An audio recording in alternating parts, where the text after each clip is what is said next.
हमने पहले भी कहा था कि जो लॉकडाउन का निर्णय माननीय प्रधानमंत्री ने लिया था वो अविवेकपूर्ण था, विवेकपूर्ण नहीं था। ये प्रधानमंत्री की सबसे बड़ी गलती है, सबसे बड़ी भूल थी कि इनने लॉकडाउन एकदम जनरल जब कोरोना के मरीज जनवरी में आ गए थे इस देश में, फरवरी में पता लग गया था, मार्च में पता लग गया था, और इन्होंने इसकी कोई तैयारी नहीं की। जब कोई तैयारी नहीं की और लॉकडाउन कर दिया देश में, ये भारतीय जनता पार्टी की सरकार, हमारी प्रधानमंत्री जी 2 कामों में लगे रहे, ट्रंप के स्वागत में और मध्य प्रदेश की सरकार बचाने में। कोई कोरोना की तरफ, जनता की तरफ कोई इन्होंने ध्यान नहीं दिया।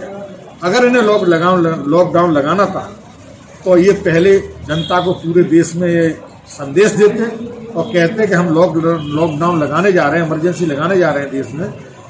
आप जो रहना चाहें, अपने घर जाना चाहें और जहाँ रहना चाहें 2-3 महीने लॉकडाउन रहेगा इस देश में। तो लोग उस समय रेलें भी चल रही थी, बसें भी चल रही थी, जनता अपने घर पहुंच जाए। अब हजारों माताओं की गोदें सूनी हो गई, मासूम बच्चे मरे पैदल चल के, गर्मी में, भूखे प्यासे। हमारी हजारों सैकड़ों बहनों की सिंदूर उजड़ गया मांगों, बुढ़ापे के सारे चले गए, हजारों लोग मरे, लाखों लोग परेशान हुए गर्मी भीषण में, भूख प्यास, और आज भी परेशान है लोग। ये सरकार का इस तरफ कोई ध्यान नहीं है, केवल झूठी बातें, झूठे वायदे करके लोगों को ये संतुष्ट करना चाहते हैं। इस देश और प्रदेश की सरकार ने जनता को बर्बाद कर दिया, किसानों को बर्बाद कर दिया। और मैं समझता हूँ प्रधानमंत्री जी को इस देश की जनता से माफी मांगना चाहिए कि हमने गलती की है, इसके लिए हम आपसे माफी मांगते हैं।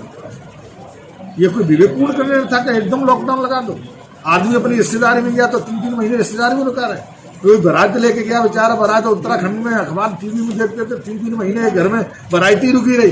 जिसके घर में बारात रुकी रही उस घर का क्या हाल हुआ होगा, उसका तो सभी कुछ खर्चो उजड़ गया होगा, बारात के लोगों को खिलाया होगा, अपने परिवार का खर्चा नहीं चलता। तो ये कोई विवेकपूर्ण निर्णय थोड़ी था माननीय प्रधानमंत्री। लेकिन भारतीय जनता पार्टी के लोग और हमारे माननीय प्रधानमंत्री के भक्त माननीय प्रधानमंत्री को विश्व का महापुरुष घोषित करना चाहते हैं, अवतार। उसमें मीडिया का बड़ा सहयोग है, बहुत योगदान है मीडिया। ऐसा कहते हैं कि शायद माननीय योगी जैसा अवतार शायद देश में कभी हुआ और न होगा। ये मीडिया ऐसे मीडिया के पास और कोई चारा ही नहीं है, सिर्फ हिंदू मुसलमान, पाकिस्तान हिंदुस्तान, इसी पे चुनाव हुआ। क्या 14 का चुनाव मुद्दों पे हुआ? 14 में क्या मुद्दे थे भारतीय जनता पार्टी के? जो मुद्दे थे 19 में चुनाव काय पे हुआ? 14 के मुद्दे भूल गए। 19 का जो चुनाव हुआ, सर्जिकल स्ट्राइक और हिंदुस्तान पाकिस्तान। कोई गरीबी की बात नहीं, बेरोजगारी की बात नहीं, किसानों की बात नहीं, कोई मुद्दे नहीं, कोई मैनिफेस्टो नहीं, कोई घोषणा पत्र नहीं। 2 ही मुद्दे थे, सर्जिकल स्ट्राइक और हिंदुस्तान पाकिस्तान। चीन में बोलते नहीं, चीन में कभी बोलेंगे नहीं। जबकि मुलायम सिंह यादव जी ने, हमारे माननीय नेताजी ने आज से 20 साल पहले, 15 साल पहले लोकसभा में कह दिया था कि हमको पाकिस्तान से खतरा नहीं, असली खतरा हमसे चीन से। लेकिन पाकिस्तान को क्यों हीरो बना रहे हैं, क्यों हीरो बना रहे हैं? पाकिस्तान हमारी सेना के लिए 2 घंटे के लिए नहीं है। अगर हमारी सेना को, हमारी देश की सेना को, हमें गर्व है हमारी अपनी सेना, इतनी बहादुर सेना है। अगर देश की सेना को इजाजत दे दी जाएगी तो पाकिस्तान को 2 घंटे में लाहौर तक खड़े देंगे। और नेताजी ने तो यहाँ तक कहा था कि अगर आतंकवाद होगा तो पाकिस्तान की धरती पे होगा, युद्ध होगा तो पाकिस्तान की धरती पे होगा। हिंदुस्तान में आतंकवाद और युद्ध नहीं होगा। लेकिन जब से भारतीय जनता पार्टी की सरकार आई, हजारों हमारे जवान शहीद हो गए। 10 के बदले 1 के बदले 10 चिल्लाने का पता नहीं। ये भाई सरकार है, क्या कहती है क्या करती है भगवान मान। चीन भारत को वहां जाए, इनने तो विदेश नीति भी इनकी फेल है। नेपाल हिंदू राष्ट्र था, हमारा पड़ोसी था, बहुत मित्र था, उससे भी संबंध खराब कर लिया। रूस ने हमेशा हिंदुस्तान का साथ दिया, उससे भी संबंध खराब। हमारी सीमा जितनी हिंदुस्तान की है, जहां सीमावर्ती जो देश है उनसे इनके सबसे संबंध खराब। और चीन आंख दिखा रहा है, चीन के खिलाफ बोल नहीं रहे, कुछ कर नहीं रहे। हमारा हिंदुओं का सबसे पवित्र स्थान है मानसरोवर। अयोध्या, काशी, मथुरा तो बहुत बाद में, अनादिकाल से मानसरोवर, कैलाश मानसरोवर हिंदुओं का सबसे प्राचीन तीर्थ स्थान है, वो चीन के कब्जे में। उस पर हमारे प्रधानमंत्री बोल रहे, अब पता नहीं 36 इंच का सीना कहाँ चला गया, 56 इंच का सीना कहाँ चला गया। सॉरी, 36 नहीं 56 इंच का सीना। अब 56 इंच का सीना दिखाई नहीं दे रहा चीन के सामने। लेकिन हमारे देश की सेना पर हमें गर्व है।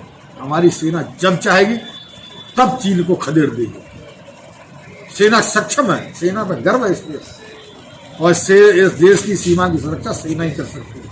लेकिन भारतीय जनता पार्टी की सरकार की इच्छा शक्ति बहुत कमजोर है। इनमें हिम्मत नहीं है जो हमारी सेना को निर्देश दे। तो ये सरकार है, इस सरकार से तो जनता ऊब चुकी है। जब भी चुनाव हुआ इनका सफाया कर देंगे। जनता त्रस्त है, दुखी, किसान दुखी है, नौजवान दुखी है, गरीब दुखी है। और जो प्रवासी आए उनके यहाँ तो आज भी ऐसे परिवार है 2-2 दिन खाना नहीं बनता, भूखे हैं। केवल इनकी घोषणा कागजों पर हो रही है, अखबारों में। और इस सरकार को मीडिया इस देश की चला। मीडिया वालों से मेरी अपील है कि कभी कभी तो सही स्थिति दिखाइए। इस देश को बर्बाद, जो आपकी भी जिम्मेदारी है, मीडिया के लोगों, आपकी बहुत जिम्मेदारी है। आप चौथे स्तंभ में, मासूम बच्चे भूखों मरे, जवान मरे, महिलाएं मरी, 8-8, 2-2 हजार किलोमीटर लोग पैदल चले। क्या इनके दिल नहीं है? कतई इनके भावनात्मक रिश्ते नहीं इनके। कष्ट हमने देखा है, क्योंकि हमारी विधानसभा, हमारा जिला एक्सप्रेस जिला के 20 से एक्सप्रेस में जाता है और NH2 हमारी जिला और हमारी विधानसभा के 20 से जाता है। जो हमने लोगों की इसकी देखी है, हम धन्यवाद देंगे इस देश की स्वयंसेवी संस्था और जनता को, जिन्होंने लोगों की मदद की, गरीब लोगों की खाना खिलवाया। हमारे साथियों, हमने भी भंडारा चलवाया, बहुत मदद की लोगों की। तो हमने नज़दीक से देखा उन लोगों को, उनकी पीड़ा हमने नज़दीक से देखी है। अगर प्रधानमंत्री किसी दिन एक सड़क पर जाके खड़े होकर अगर प्रवासियों की पीड़ा देख लेते तब उनको पता लगता कि इस देश में हमने क्या किया है। अगर माननीय मुख्यमंत्री किसी सड़क पर खड़े होकर देख लेते तब उन्हें पता लगता कि हमारी जनता को कितने कष्ट हुए।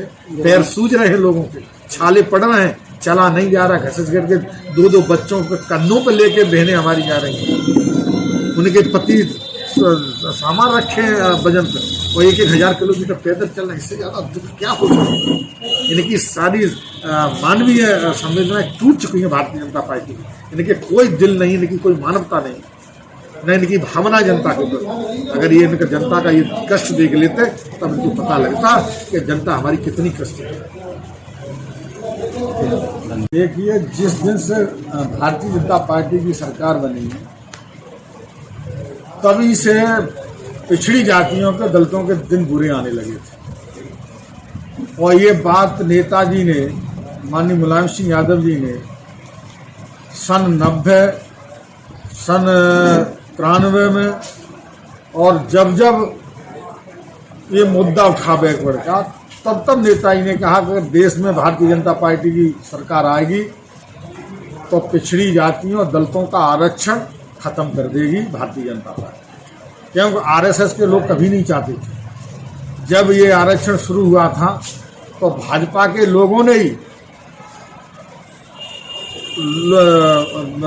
बच्चों को, छात्रों को गुमराह करके और ये ड्रामा किया था कि लड़कों ने आग लगा ली आरक्षण के विरोध में, लड़के इतने मर गए, ये कर गए। ये drama Bharatiya Janata party drama करने में माहिर है, झूठ बोलने में, षड्यंत्र करने में माहिर है। तो जनता को, अब पिछड़े वर्ग के और दलित लोगों को अब समझ में आना चाहिए। अब भी अगर नहीं समझे तो कभी अगर भारतीय जनता पार्टी इस देश में, प्रदेश में रही तो दलित और पिछड़ों के बच्चे कभी नौकरी में नहीं आ पाएंगे। उनका आरक्षण पूरा खत्म कर दिया जाएगा धीरे धीरे। और ये पहला ही मुद्दा नहीं नौकरियों का, इससे पहले भी जो प्रोफेसरों की और यूनिवर्सिटियों, कॉलेजों में भर्ती हुई थी, हम लोगों ने विधानसभा में उठाया है मुद्दा कि पहले यह था कि सामूहिक एक इकाई, पूरे प्रदेश की एक विभाग को एक इकाई मान करके आरक्षण तय होता था। अब इस सरकार ने एक किया कि एक विद्यालय को इकाई मान ली और हर विद्यालय में किसी में 4 वैकेंसी होती थी, किसी में 3, किसी में 5, तो वो आरक्षण की पर्दे में नहीं आ सकते थे। तो उन्होंने मनमाने उच्च जाति और सवर्णों को पूरा भर्ती कर दिया। तो ये, और इसमें पिछड़े वर्ग के भी कोटे में जो टीवी पर चल रहा है, जो हमने अखबार में पढ़ा है, देखा है, उसमें श्रवण के बच्चे आरक्षण की सीटों पर नियुक्त हो गए। तो इससे ज़्यादा और क्या हो सकता है? पिछड़ों के साथ अन्याय, दलितों के साथ अन्याय। तो मैं समझता हूँ कि अब पिछड़ों को और दलितों को जाग जाना चाहिए और आरक्षण की लड़ाई पर, आरक्षण के मुद्दे पर एक होकर भारतीय जनता पार्टी का डट के मुकाबला करना चाहिए और अपने हक की लड़ाई के लिए किसी सीमा तक जाना पड़े जाइए। ये हमारा अधिकार है, संवैधानिक अधिकार है। आरक्षण मिलना चाहिए और अकेले नौकरियों में आरक्षण नहीं दिया। आप पूछ रहे हैं कि जो वो आता था पिछड़ों के कोचिंग का पैसा, वो खत्म कर दिया, छात्रवृत्ति खत्म कर दी, बीएड और बीटीसी में जो फीस का पैसा सरकार भरती थी पिछड़ों दलितों का, वो खत्म कर दिया। 3 साल वो पैसा नहीं आ रहा। पिछड़ों को, दलितों को अपनी जेब से पैसा देना पड़ रहा है विद्यालय संचालक को।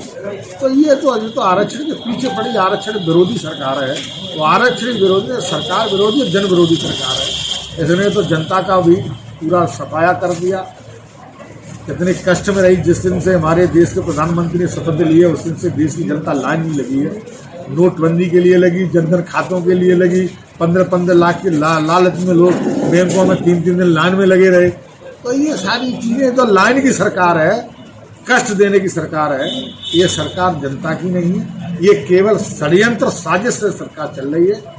लोग कहते हैं, बीजेपी के लोग कहते हैं कि हमारे निर्णय अच्छे थे तभी तो जनता ने बहुमत दे दिया। अरे षड्यंत्र के तहत महाभारत देखते हैं तो देख रहे, षड्यंत्र के तहत कौरव जीतते रहे, पांडवों को हराते रहे। षड्यंत्र के तहत सत्ता राजपाट करते रहे। तो ये सरकार षड्यंत्र से सत्ता बना रही, जनता इनको नकार चुकी है। और आने वाले समय में भारतीय जनता पार्टी का इस प्रदेश में सफाया हो जाएगा।